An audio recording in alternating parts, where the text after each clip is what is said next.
morning and welcome to the VSA Morning Miner. It's Thursday, the 20th of November, and I'm joined by Paul Rankin. Paul, how are you today? I'm very well, thank you. Nice to see the sun today versus yesterday. It's pretty cold though. Okay, well, a lot of the mining companies now moved on from London to Switzerland for the next of the European conferences. So it's a quieter morning in terms of news today. But what did you want to talk about, Paul?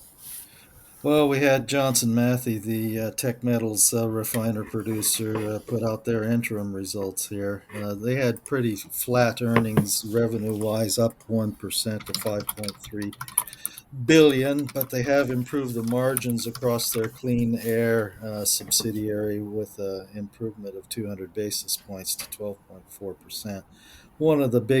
That was one of the big things they wanted to do in the current restructuring of the business following the sale to Honeywell of the Catalyst Tech division back in May.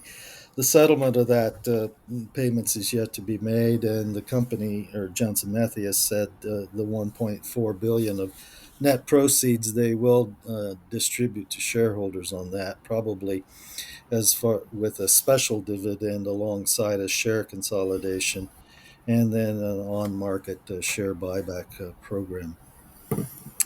So, with that news, otherwise they had a commissioning statement as well that they expect the new PGM refinery in the second half to be operational in calendar year 2027. So, making progress there on that point. Otherwise, their operating profit on a constant currency basis rose by 38%, and they had not otherwise changed their outlook for the remainder of the year. Well, there's a lot of change at Johson Matthey in terms of strategy and how the business is structured. So, yeah, it's a tricky one to follow at the moment. What else, Paul? We had the TSX listed company Viszla Silver has opened a fundraising program of $250 million worth of convertible notes. Those convertible notes funds will be used specifically for the Panuco silver project that they have there in Mexico. The unsecured notes will be due in 2031 and will pay an interest rate of 5% per annum. They are also callable as well, and the company can otherwise redeem them in either fully shares or a combination of cash and shares or cash. So it's also intended that about 40 million US of that will go toward a portion of the net proceeds on the capped call transactions that coming alongside this particular deal. So I do urge investors to have a look at the actual press release because it's a rather complex set of funding notes here and call options in order to participate. Yeah, it's an unusual decision to finance through convertible notes for a company at this stage. The share price is up 150 odd percent over the last year, so has done reasonably well in this silver environment. I wonder whether the company's not quite sure that its share price values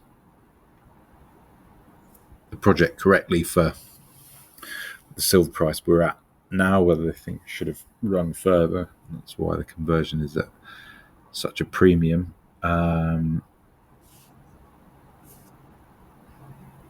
Because you'd have thought that conventional equity markets should have been there for this company, given the raisings that we've seen out of Canada for silver in the past few months. Mm-hmm. Anything else, So, Paul?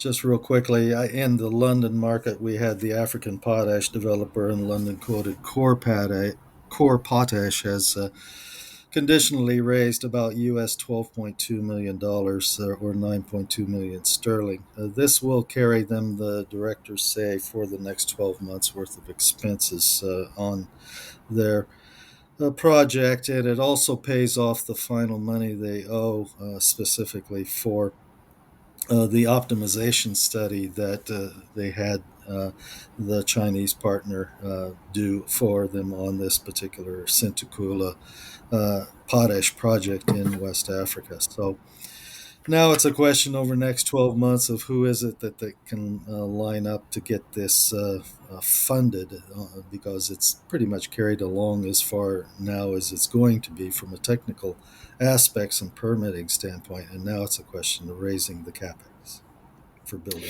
All right, Paul. Thanks very much for your thoughts. We'll be back soon. Very good. See you. This podcast has been produced and edited by VSA Capital. It is intended for information purposes and not as investment advice. The information is intended for recipients who understand the risks associated with equity investments in smaller companies. Please do your own research and do not rely on a single source when making an investment decision. VSA Capital may derive fees from this content and seeks to do business with the companies mentioned.